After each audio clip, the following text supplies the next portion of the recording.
Hi, everyone. Thank you so much for joining today's webinar. My name is Vicky, and I'll be your presenter today. I've been working in the marketing industry for a number of years now, and my favorite thing about working in marketing is the fact that I get to help small to mid-sized business owners maximize their success. So that is the spirit behind this webinar and all of the trainings that I do. Today's webinar is titled Must Know SEO Info. We're going to go over the secrets to maximizing your company website's Google search ranking. Why Google specifically and not one of the other search engines? Simply put, Google is number one. It's the one that people go to most often when they have a question and they look to the internet for an answer. So much so that Google has become part of our daily vernacular. Much like a facial tissue is called a Kleenex, searching for something on the internet is called Googling it. It's become a verb. Google has so much influence over our day-to-day lives that we may not even realize. We may carry Google in our pocket via our Android phones, or even if you have another mobile platform, you probably still use Google products. Some of us even use them in the office on a day-to-day basis. And with things like Google Home, we now have it literally in our houses. Google is kind of everywhere. What is SEO and why should I bother? SEO stands for Search Engine Optimization. It is the multidiscipline process of optimizing a website to rank high in organic search results. Sounds a little technical, but we'll break it down. Multidiscipline simply means there are a number of factors that go into it. It's not a one-shot deal. Organic search results means not paid. If you think back to the last time that you searched for a product on Google, the first couple of results were probably sponsored or ads. They'll say sponsored or ad right next to them. Somebody paid for those to be at the top of that page. Organic search results are the results that nobody pays for. Those are the ones that we can influence by practicing good SEO. Now, what constitutes good SEO is often changing and always updating. Google updates their SEO algorithms, the way that they rate and rank your website and your content, hundreds of times every year. It's impossible to keep track of every single little change, but practicing good SEO in general will result in better search rankings. The whole concept is relatively easy to understand, it's just a little more challenging to execute effectively. That's why we're going to show you some of what goes in the background of SEO and how to use those tools to influence your search results. All right, first up is on-page optimization. What that means is optimizing your entire website as a whole with the intent of helping it perform well in search rankings. Your page speed and your load times matter. Google will penalize a website in its rankings for having slower load times. The faster it loads, the better off you are. Keep that in mind when you're purchasing your web hosting because you want to make sure that, number one, your web hosting company has plenty of uptime. Of course, if your website is down, Google's not going to consider your website very reliable. You also want to make sure that you have plenty of bandwidth purchased. You may have a very reliable web provider, but if you've run out of bandwidth, people aren't going to be able to load your page, and Google will penalize your search rankings. Also, be aware that more people browse via mobile device these days than on desktop computers. Take this into account in every element of your site's design, from your homepage to your landing pages to your media pages. Everything must be optimized for mobile. If your website looks great on desktop but is completely inaccessible on mobile, Google will penalize your search rankings. So make sure that that element is taken into consideration when you're designing your website. Also, make sure that you are using HTTPS even if you're not selling anything. You may think that just because you're not engaged in web commerce or there's no login information that your customers are providing, that a secure site might not matter. However, just having a secure website immediately gives you a boost in Google search rankings. You also want to include social sharing links. Pick the social networks that are most relevant to your audience. For instance, if you are a managed services provider, you probably aren't doing a lot of posting to Instagram. Unless you're going around the office taking pictures of office supplies with fun Instagram filters, you're probably not going to find that that one's going to help you gain customers or gain their trust. So you want to go with what works for your business. For most businesses, Facebook, Twitter, and LinkedIn. The more professional you are, the more you want to lean towards LinkedIn. But those three are the big ones. Have those social sharing links on your page. They're usually little icons that have the social networks logo. That way people can click on that and instantly be able to share your content. The more people can share your content, the more Google finds you relevant, the higher it will rank your company in its search results. You can also use tools like WooRank and Yoast to test your overall website performance. A lot of websites these days operate on WordPress, and Yoast is a great plugin for WordPress to be able to monitor your on-page optimization. WooRank is another one that works across multiple platforms. There are others as well. Some are free, some are paid, but the gist of it is it will scrub your page much like Google would and see what your results are based on your current levels of optimization. If you have places that you need to improve, it'll let you know, and that way you can come up the ranks of the search rankings. Next up is keywords and how to use them. This is one of the biggest pieces of the SEO puzzle overall. Knowing your keywords and knowing where, when, and how to use them is how you will influence your SEO ranking the most. To start, you want to make a list of topics that are relevant to your business and your intended audience. Again, if you're a managed services provider, you may think that terms such as computers, software, cloud, network, server are relevant keywords. And those are good head terms. They're very generic, they're very broad, but it does describe the industry in which you are providing services. However, the trick is to start to get specific. When you get specific, you end up with what are called long tail keywords. Think of it as the problem that you want your potential customers to bring to you that you can then resolve. So instead of simply saying cloud, you may want to think of the potential customer and what they may want out of cloud services. So if you want to have, say, legal firms as a potential client, think about how they would be looking for cloud services. They may search for legal documents stored in the cloud. Do your own search for those keywords. See what else comes up. Google will suggest alternate searches above and below the search box, depending on which keywords you use. Sometimes the presentation is a little bit different, but they'll always be there. Also, observe the user intent. What that means is see what problems people are having and which ones you can attempt to solve. The more problems you can solve for your ideal clients, the better that you are going to be at being the authoritative answer for a wide variety of your intended clients' issues. You can also scope out the competition's keywords. There are tools that will do this for you. They're usually paid tools, so you do have to put some money down to be able to use them. However, you can kind of do it on your own by going to your competition's website, looking at what they're putting out. Look at their media, look at their main page, see what types of headlines they're using and what sorts of phrasing they're using. You can use those to do a little investigation of your own by putting those things into Google, doing the search and seeing where your competition ranks. If you think you can outdo them, go ahead and use those keywords as well.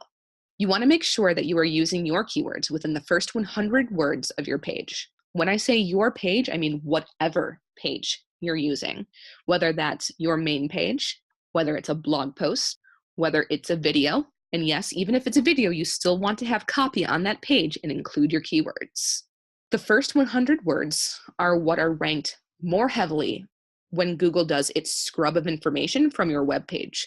So that's where you want to get those specific long tail keywords. You'll also want to use them throughout the rest of your page, but don't keyword stuff.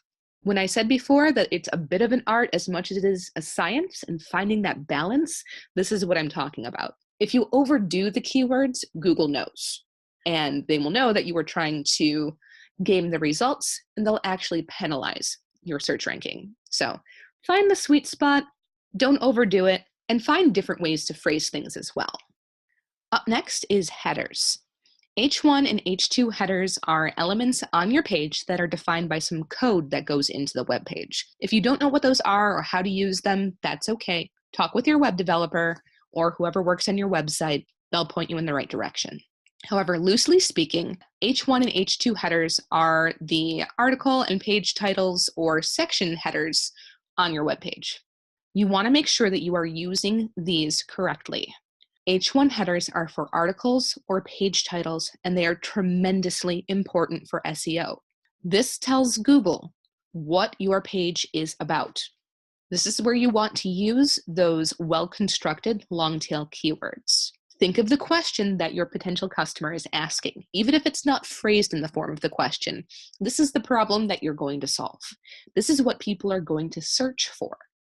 H2 headers are for your sections. You want to use long-tail keywords here as well, but be creative with your phrasing. You don't want to repeat yourself over and over again verbatim.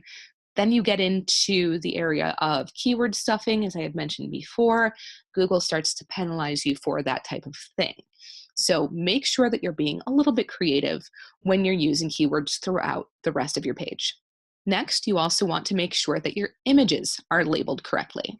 You can include keywords in your image file names and your image alt text. If you have shorter keywords, those are going to be the ones that go in the file names. Those can be your head terms, things that are a little bit more broad. The more specific long form ones you can put into the alt text. That information is also read by Google and can also influence your page ranking.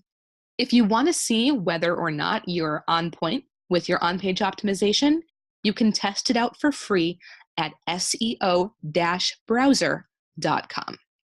Now that we have the web page itself optimized, we want to make sure that the content gets the same great treatment. First of all, remember that you're writing for your audience. Going back one more time, think of the questions that your target audience is asking. Let those keywords be your guide. If you phrase them as a question, it might be easier for you to determine what your authoritative answer is. You don't always have to do it as a question, but think of what people are going to be searching for. Think of the problems that they are looking for you to resolve. When you're giving that authoritative answer, go the distance whenever you can. Your word count does matter. You want to aim for at least 1,000 words as often as possible. It's okay if you don't get there every single time. Especially on things like infographics or videos, you may not have 1,000 words to say about those types of media. Don't sacrifice quality for word count. If you don't have the words to say, don't say them. That said, many industries will need more quality content to compete online. What this means is that if there's a lot of competition for a certain service, you're going to need to step up your game when it comes to content creation. You're going to need to think of those questions proactively. You're going to need to come up with answers that are creative and are better than what the people around you are putting out. It can be difficult, for sure, but you can always take it back to the earlier steps to reevaluate what questions your potential customers have and how you can be the best, most authoritative expert in answering them. Mix it up. Share more than just written articles. A lot of people get into the habit of just writing blog posts and spitting out a lot of blog posts, which can be great. Those blog posts stay around for a long time. And if you have a really deep archive, that does show that you are consistently putting out content, which can increase Google's confidence in your authority. However, there's way more out there than just blog posts. So don't neglect your other options. For instance, you can repurpose your best old content, a blog post that performed well, an ebook that was downloaded a lot, into a new format. You can take that ebook and write an article about it. You can take an article and create a video about it. You can take a video and do an infographic about it. Mix it up, keep it fresh. It doesn't matter if the information itself is tried and true. There's very little that's brand new out there on a day-to-day basis. That doesn't mean that you can't be creative and present it in a new light. Now that you have great content, make sure that you're writing great meta descriptions. Meta descriptions are the flavor text that shows beneath the link in a search result. If you look at the graphic that we have on screen, you can see a few examples. Everything that's highlighted in yellow is the meta description. The one at the very top is very warm and very conversational, whereas the second one is just full of a bunch of keywords. So you can kind of see the difference and you can see what sort of influence a meta description might have. Google does state that the meta descriptions are not a ranking factor. There is some dispute on whether or not it actually does have an influence, and whether or not it has an influence today has no bearing on whether or not it may be an influence in the future.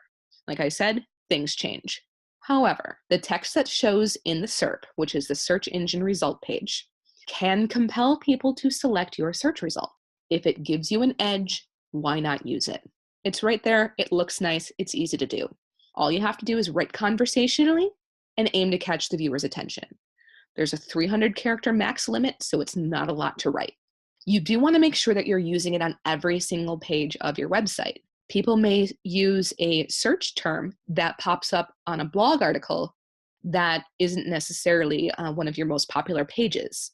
However, if you have a meta description on every single page, they'll get a good feel for what kind of content to expect on the rest of your website. You can try plugins like Yoast, which I mentioned earlier, if you're running WordPress, for assistance with writing great meta descriptions. It'll actually rank the meta description for you and tell you right there in the plugin whether or not it's going to be something that is a positive influence for your page. All right, moving on to links and how to use them. You may say, hey, I know what links are. We don't need to define those. Well, there's a couple of different kinds. There's internal linking and there's external linking. Internal links is links to other pages, articles, or media within your own site. If you are truly the authority in your area of expertise, one article that you write will probably reference some other information that you have elsewhere on your page. Try to get 2 to 3 internal links per page. One, it proves that you really do know what you're talking about, and you've known what you're talking about for quite some time. 2, and more importantly, it gives reason to people to stay on your site. It's going to get them to click through to other pages. They're going to stay there longer. Click-throughs and time spent on page are very, very important for your search ranking. External linking is linking to authoritative quality pages outside your website that have relevant information. You want to be very, very selective about these links that you choose because the quality of the links reflect on the quality of your site.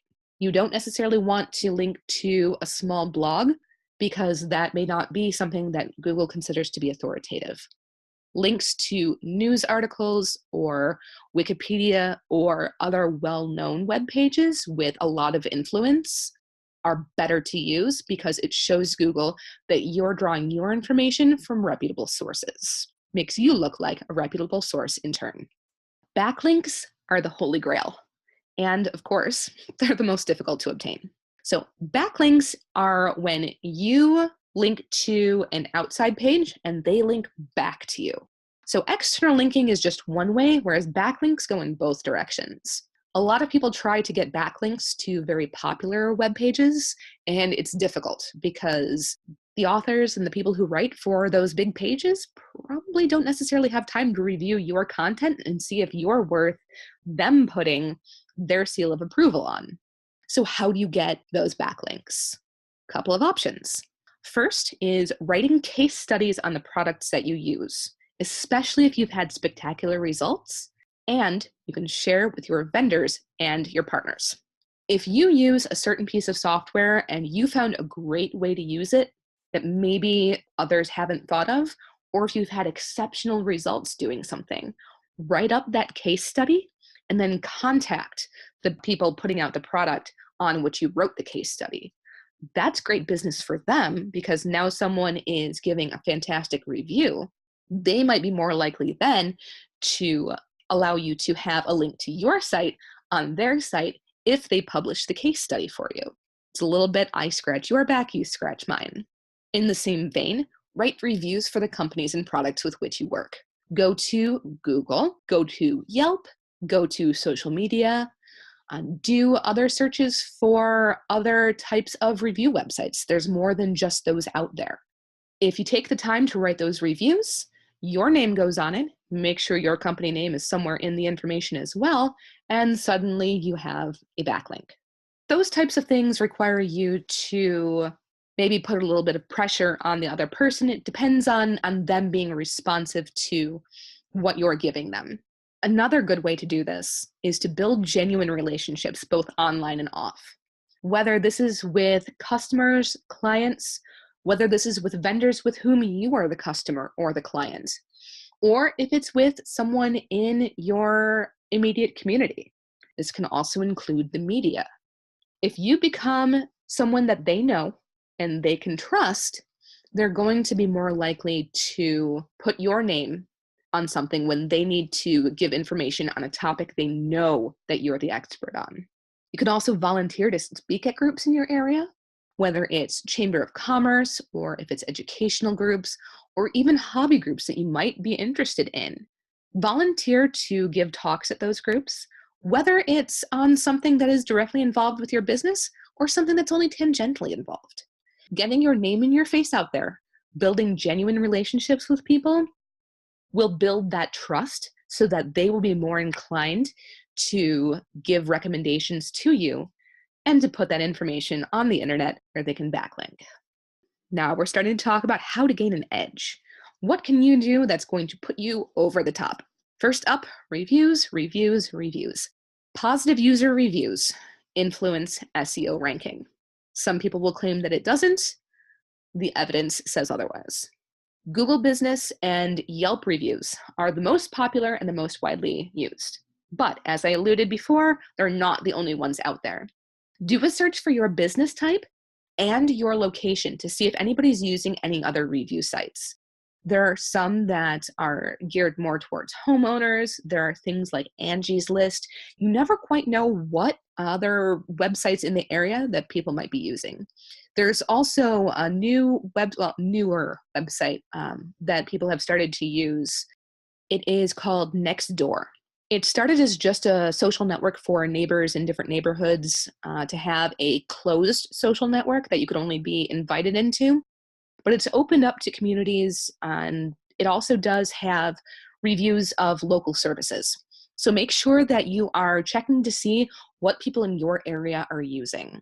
It's okay to ask happy customers to leave a positive review, and in fact, we encourage you to do it. Whether you give them some sort of incentive or just say, hey, if you liked what we did, if you liked our service, if you liked our product, can you give us a review? A lot of times if people had a really good experience, they want to tell other people about it. Sometimes they just need a reminder to go do it. Sometimes they just need to know, where you prefer to have a review left. Go ahead and make that outreach. Just don't nag people about it. Again, it's all about balance. It's okay to ask. Next, location, location, location, and other ways to be relevant. Don't forget to include your location in your keywords, especially if you are providing services mostly to local clients. Make sure that you're including your city, your surrounding area. If you live somewhere that has, a greater such and such region, include that in your keywords from time to time. This will signify to Google where you are located. And even if someone doesn't necessarily search for the name of the city, if Google knows that that person is in the city and they're searching for a specific service, they're going to put local results towards the top. So don't be afraid to tell Google exactly where you're located. You can also consider other ways to signify that your information is relevant and current. You can include the year in your title when relevant. So let's say that you're talking about the top 10 best products of 2018. Put that right in those keyword titles. People will know, hey, this is something that was published recently, and then keep doing that. The more people realize that you are posting content that is relevant now, the more Google will see you as a current authority as opposed to someone who knew what was going on 5 years ago. You also want to be the expert in one area. Talked a lot about these long tail keywords, how to find them. When you're doing your research on those keywords, when you're going to Google and you're doing the search yourself, seeing how many results come up, if you find one that gets a lot of search action, meaning a lot of people are searching for it, but there's not a lot of competition, go deep on that keyword. Be the authority on it. Come up with one article or landing page or media page, whatever, and write in depth on it, and then use your internal links to your advantage. Since that keyword is going to get a lot of search and there's not a lot of competition, you'll rise to the top very quickly. Then when that article has links to other pages in your website, those pages will start to rise in rank as well. So find an area to be an expert in. It's not easy to do, and you may have to get creative, and you may be surprised what area you might be the expert in. Got a tool that we'll talk about in a minute that will give you a little bit of insight on that. Optimize for mobile. No, really. I'm repeating it because it is worth repeating. The percentage of non-desktop searching is only going to go up. Everybody has smartphones these days, just about everybody. And a lot of us keep our smartphones close at hand way more than we probably should. I am guilty of that. I am not judging anyone. That said, even though I have a great desktop computer, I have a great laptop computer, I find myself doing a lot on my phone, even when I'm at home. And then when I'm not at home, of course, I have my mobile device. That's often when I'm looking for local services. So any web page that I try to visit that has mobile website that I can't navigate on, forget it. They're not getting my business. So want to make sure that you are reaching people where they are, and that's on their phones. All right, going to talk about voice search.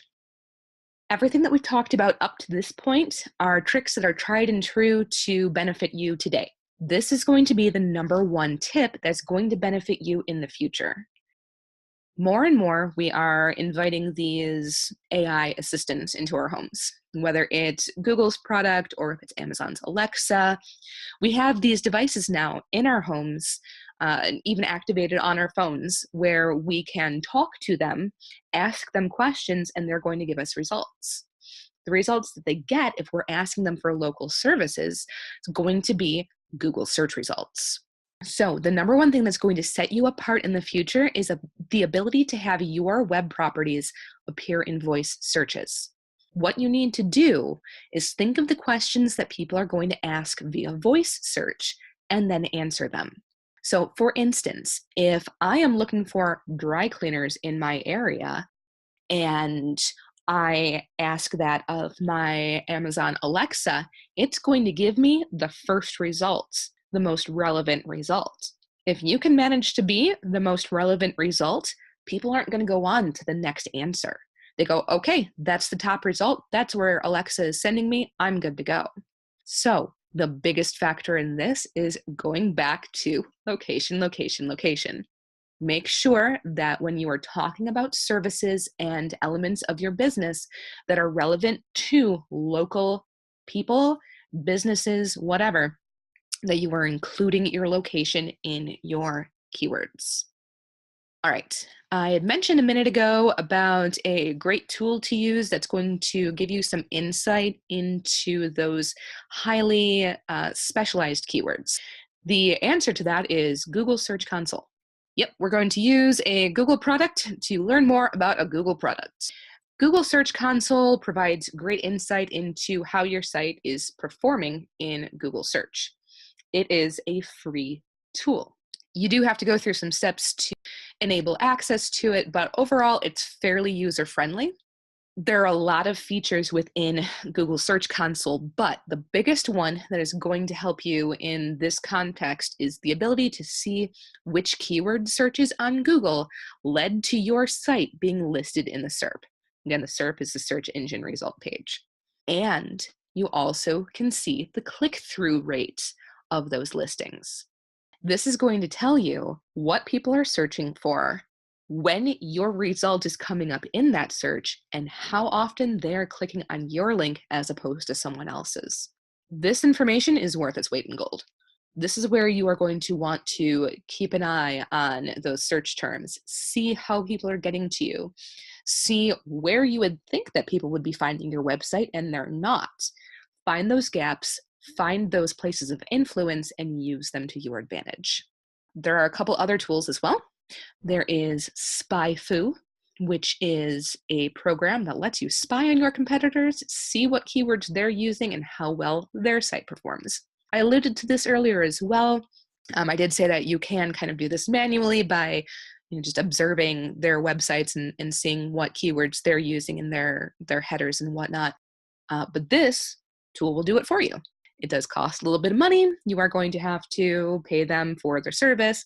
But if you are really looking for that competitive edge, it's available for you. There's also SEMrush, SEMrush, also provides some valuable insight into the world search. It will give you your competitors' best keywords. It will help you find competitors you didn't even know you had. It will start to show you even what kind of money that your competitors are spending on their advertising or on their search engine advertising, if your competitors are doing that. You can see lots of information, not just from your competitors, but also from top publishers and advertisers. You can also evaluate some of the links that you use. Basically, this is a product that if you are watching this webinar and you're like, I am all in on SEO, this is a tool that you are going to want to purchase for yourself and your business. It is a great resource and it's one of the best out there. Definitely recommended. You can also utilize other great resources, that are out there that are not necessarily tools that will analyze your website. Neil Patel is a fellow who has a website that gives daily information on SEO and general search topics and a bunch of other marketing type topics. You can see we've got his lovely picture there in the corner. He's very pleasant to listen to. He presents things in a very digestible way. He's great for those who really want to get more in depth on a specific topic. There's also moz.com. It has lots of information on businesses wanting to get more from their SEO. Wealth of articles that you can read through and find out more in-depth information on any specific topics that have interested you. And there's also Search Engine Journal, which is another great site with free SEO resources, lots of articles to read and ways to get some more information. Moving on to advanced SEO. So this is going to be some of the what's new, what's really behind the scenes. This is going to be the good stuff that some of you may have been waiting this whole time for. So first off, schema.org. Schema.org is the website that documents the work that a number of different entities have done in defining a language, the schema, for the code that goes into websites. Now, if code that goes into websites sounds way too complicated for you, it's not that bad. A lot of it are maybe pieces of information that you've already seen before. What they're doing is going through and defining the best use terms. If you're familiar at all with HTML, there was, back in the old days, a number of different ways that you could go about doing any specific task, whether that's displaying an image or loading a web page. There were different ways of doing it. The problem with there being different ways of doing it is that there were also different browsers that had different ways of displaying things. So a website that looked great in Internet Explorer might have been completely non-functional in Netscape. So as the internet has grown up, a lot of these larger entities have banded together to write a definitive list of codes that websites can use that are best practices. Some of those older code items still work, but they're outdated, and if you are, for lack of a better term, caught using them, Google will see that and say, that's not the most up-to-date practice.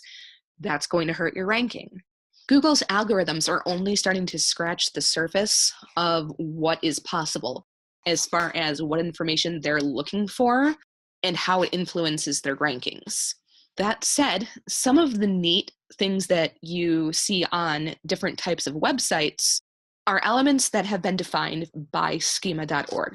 For instance, if you look at the graphic example that we have, you can see there are star ratings for that particular or those particular restaurants.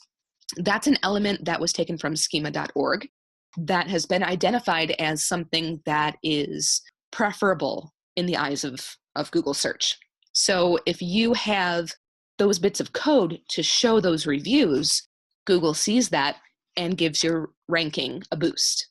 There are also other ways of implementing it. You can see in the graphic that Last.fm has some bonus information on some of those tracks that's listed on that album. There are a number of different ways to do it. There's reviews, there's ratings, there's additional product descriptions. You can do things like schedules for your business. All of these additional elements that are well coded, that fall within the schema.org recommended parameters, are seen by Google as indicators that your website is modern and follows the rules that the web community at large has agreed upon, and it views all of that favorably. This is something that, since it is so in-depth and it is going to involve some coding on your website, you're going to want to talk to your website developer, or if you've outsourced SEO, you're going to want to talk to that company to ensure that schema.org elements are part of your website. Word of caution, you want to make sure that if you've already implemented some of this, that the code is compliant with the schema.org parameters. If you start using things incorrectly, Google will negatively impact your score. Another cool option is rich snippets. Rich snippets are search results that include ratings, reviews, images, video content, and more. They stand out from the other search results because the search engine has more data about the site, so it can pull some of those images, ratings, and reviews and put it right underneath the search result, like you see in the graphic on the screen there. It is something that can be used in conjunction with some of the other elements, or it can be well used on its own. This is something that you would want to set up using the structured data found in the Google Search Console. When you find that a certain search term is bringing people to a specific blog article or media element, rich snippets may be something where you want to have that code included on those pages so that the search result is even more greatly enhanced. People also ask. People also ask is more of a feature that you should pay attention to than a tool that you can enable. It is something that only pops up with the most popular search terms. If Google gets the same question over and over and over again, it's going to put that information right up front for people to review. They can get their answer quickly. They don't necessarily have to click through to another page. Because the searchers get immediate answers, they may never actually click through to your website, so it's not necessarily something that's going to get immediate return on value.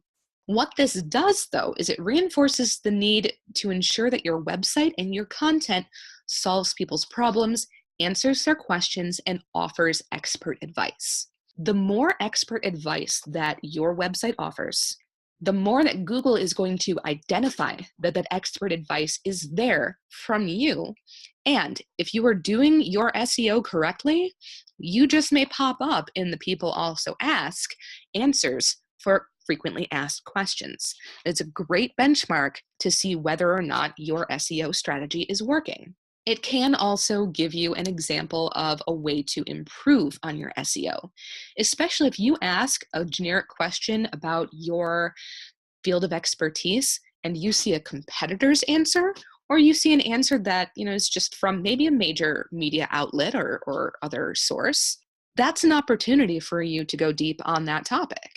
The more you can speak authoritatively on those types of issues, the more you are going to benefit from the people also ask feature.